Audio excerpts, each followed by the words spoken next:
Nikki Haley, she comes out. Do we have sound of Nikki Haley on this one? Talking about she actually has called for the governor of New York State, Kathy Hochul, to pardon this dude.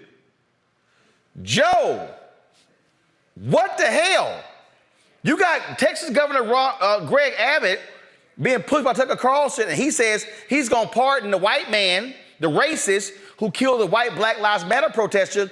Now you got Nikki Haley saying, oh, the governor of New York should pardon this guy. How all of a sudden is Daniel Perry now the latest Kyle Rittenhouse for the Republican Party? So we got it? All right, press play.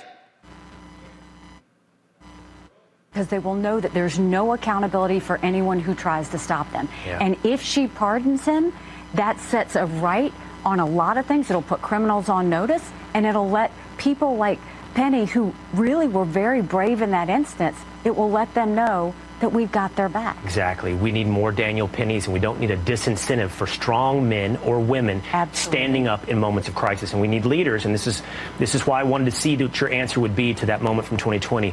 We need leaders who will stand up with strength in these moments where we are surrounded by fear. I have to go quickly, but I want to have a longer conversation with you. I hope that we have a longer conversation. But I do want to ask you this question on the way out. It's one that I think— So while Joe, Penny is now, again, their newest Kyle Rittenhouse.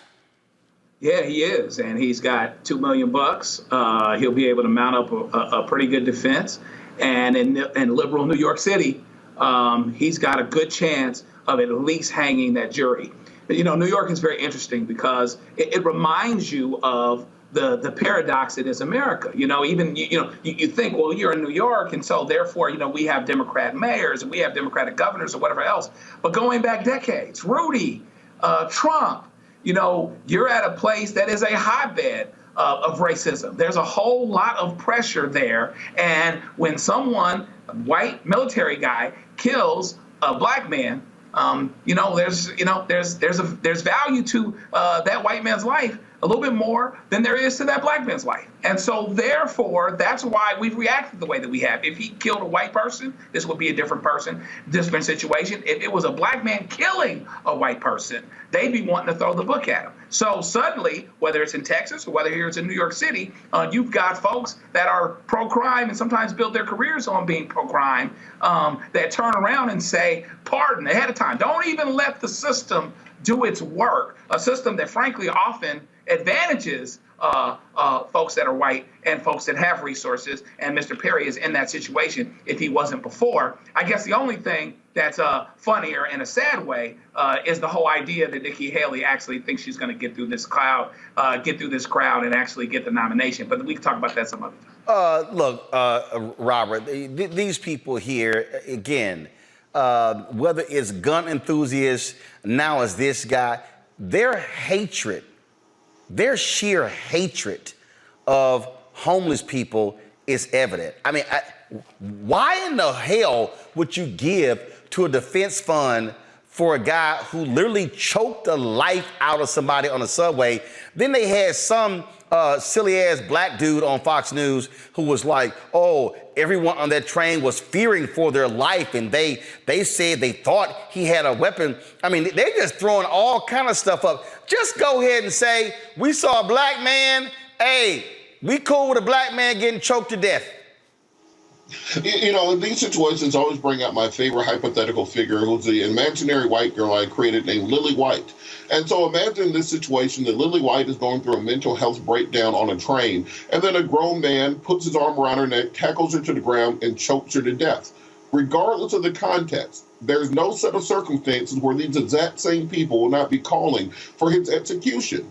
And that's just the reality of America today, that if you are a little white girl, you can put her either a cheerleading outfit or a Girl Scout uniform. So if little Lily White, in her college cheerleading outfit, is going through a mental breakdown and is choked to death and strangled on video on a train, There's no set of circumstances where we will see the same reaction to when it's a grown black man going through a mental health crisis being killed. The reason the slogan was, before the group, before the organization, before it was denigrated, Black Lives Matter, is exactly this. We have to give value to Black lives. These people who are donating don't give any value to that Black life. They don't see him any different than being an animal or a rat on the train or a cockroach or any other kind of public nuisance. And when they say, well, the people on the train were happy about that, that to tell you everything you need to know about America right now. Because when we see people who are black and we see people who are poor, we see subhumans in large parts of this society. We see individuals who do not have civil rights or human rights or even the right to exist. We see nothing other than a pest.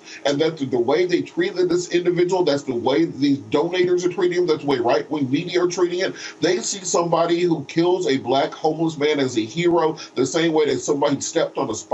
And that's the scariest part of this situation, because all you need is one Upper East Side wealthy Fox News MAGA viewer on that jury who may have had one interaction with somebody or a homeless person or someone on the train one time in their life, and this man will be acquitted, and then will take his millions. He'll go on a media tour like Kyle Rittenhouse. He'll write books like George Zimmerman, and he will be set for life, because the value of a black man in this country is so low that it's actually a tradable asset that benefits people for executing.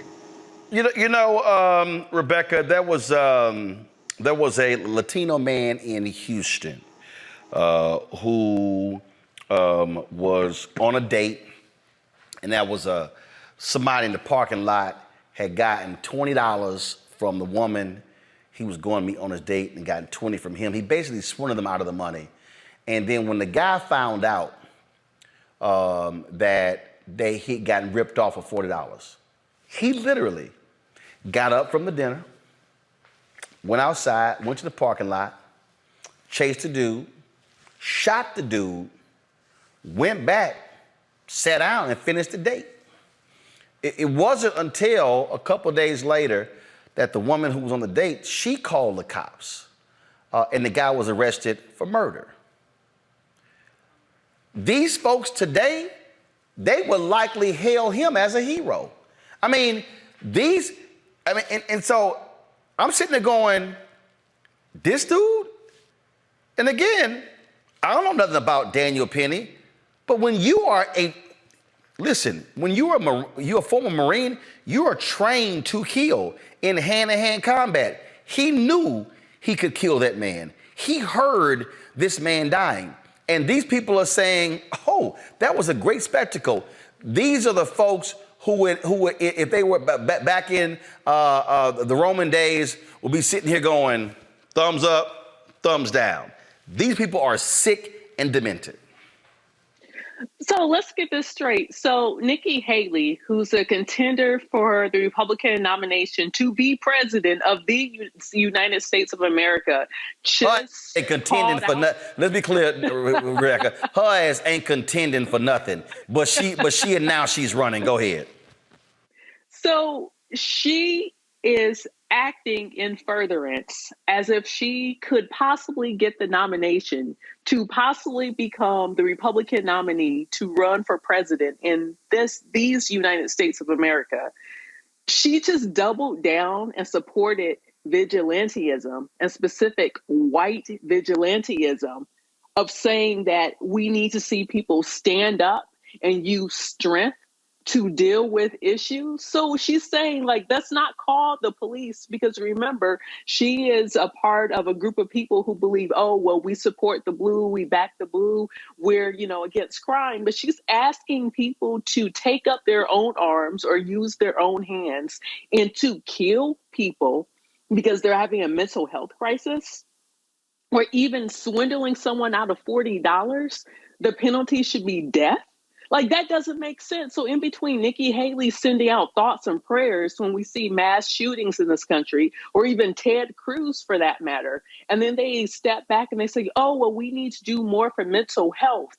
What do they mean when they say we need to do more for mental health? We need to have people kill people who are in the middle of a mental health crisis. I am so confused with what is going on here. And I mean that I'm so confused. That's more rhetorical here because I know exactly what is going on here. And it's like you said, there is a devaluation of Black lives in this country. And now seeing these videos for certain people who aren't doing their anti-racism work, it becomes snuff. It becomes kind of like almost like a porn for them to watch and to giggle and to laugh. And just like you said, like if this was back during Roman times, a thumbs up of good job. Or if this was back in the 50s and 60s when you had white families on Sunday afternoons across the South show up to the hanging tree to watch someone get hung, it's the same thing and it's sickening. All right, folks, back to our Roland Mark Unfiltered video in just one moment. When you talk about blackness and what happens in Black culture, we're about covering these things that matter to us, speaking to our issues and concerns. This is a genuine people-powered movement. There's a lot of stuff that we're not getting. You get it, and you spread the word. We wish to plead our own cause. Too long have others spoken for us. We cannot tell our own story if we can't pay for it. This is about covering us. Invest in Black-owned media. Your dollars matter. We don't have to keep asking them to cover our stuff. So please support us in what we do, folks. We want to hit 2,000 people, $50 this month, raise $100,000. We're behind 100,000, so we want to hit that. Y'all money makes this possible. Checks and money orders go to P.O. Box 57196, Washington, D.C. 20037-0196. The Cash App is $RM Unfiltered. PayPal is R Martin Unfiltered. Venmo is RM Unfiltered. Zelle is Roland at RolandSMartin.com.